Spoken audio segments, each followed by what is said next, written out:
मान्यवरांचे मनपूर्वक आभार. सगळ्यांना विनंती आहे की आपण समोर स्थानापन्न व्हायचं आहे आणि लगेचच आपण शेतकरी परिषदेच्या पुढच्या चर्चासत्राकडे वळतोय. मी माझ्या सहकारी रेश्मा साळुंखे धामणकर यांना व्यासपीठावर येण्याची विनंती करते. आणि शेतीसाठीच्या योजना आणि त्याचं वास्तव असा या चर्चासत्राचा विषय आहे.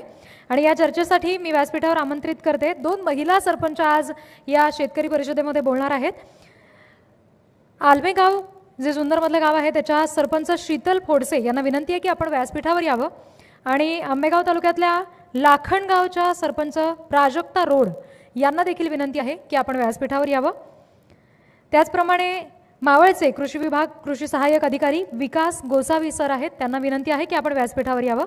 आणि त्याचबरोबर एक महत्त्वाची गोष्ट म्हणजे ईश्वर गायकर हे शेतकरी सध्या आपल्यामध्ये उपस्थित आहेत. मी त्यांना विनंती करते की आपण व्यासपीठावर यावं आणि यांच्यासाठी आपण जोरदार टाळ्या वाजवूयात, कारण टोमॅटोच्या उत्पन्नामधून त्यांनी 4 कोटीचं उत्पादन घेतलेलं आहे आणि असे प्रगतिशील शेतकरी आज शेतकरी परिषदेसाठी येत आहेत. ही खरंच मोठी गोष्ट आहे.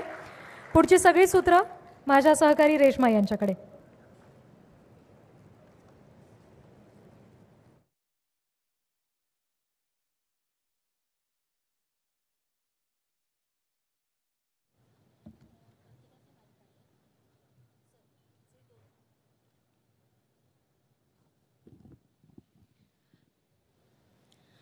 नमस्कार.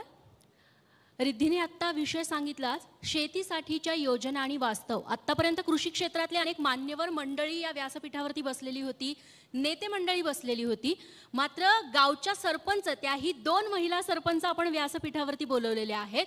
आणि शेतकरी ज्यांनी आपल्या शेतीतून तब्बल 4 कोटींचं उत्पन्न कमवलेलं आहे आणि संपूर्ण महाराष्ट्रातल्या कोट्यवधी शेतकऱ्यांसाठी एक चांगला आदर्श घालून दिलेला आहे की चांगलं टायमिंग कसं साधावं, याचं उत्तम उदाहरण म्हणजे गायकर. या सगळ्यांसोबत आपण सविस्तर चर्चा करणार आहोत. सगळ्यात आधी शेतीसाठीच्या योजना आणि वास्तव याबद्दल बोलताना गाव पातळीपासून अनेक विकासाच्या योजना राबवल्या जातात. मात्र या योजना खरंच कितपत राबवल्या जातात, त्या राबवताना काय अडचणी येतात आणि या सगळ्यांमागचं वास्तव जाणून घेण्याचा आपण या चर्चासत्रातून प्रयत्न करणार आहोत. सगळ्यात आधी मला शीतलताईंकडे जायचं आहे. शीतलताई, तुमच्या गावात तुम्ही कोणकोणत्या योजना राबवलेल्या आहेत ज्या आवर्जून तुम्हाला या व्यासपीठावरून सांगाव्याशा वाटतात, जे म्हणजे ज्याचं उदाहरण इतर गावांनी देखील घ्यावं? नक्कीच. मी सर्वप्रथम जी 24 तासचे आभार मानते की या व्यासपीठावर मला बोलण्याची संधी दिली. मी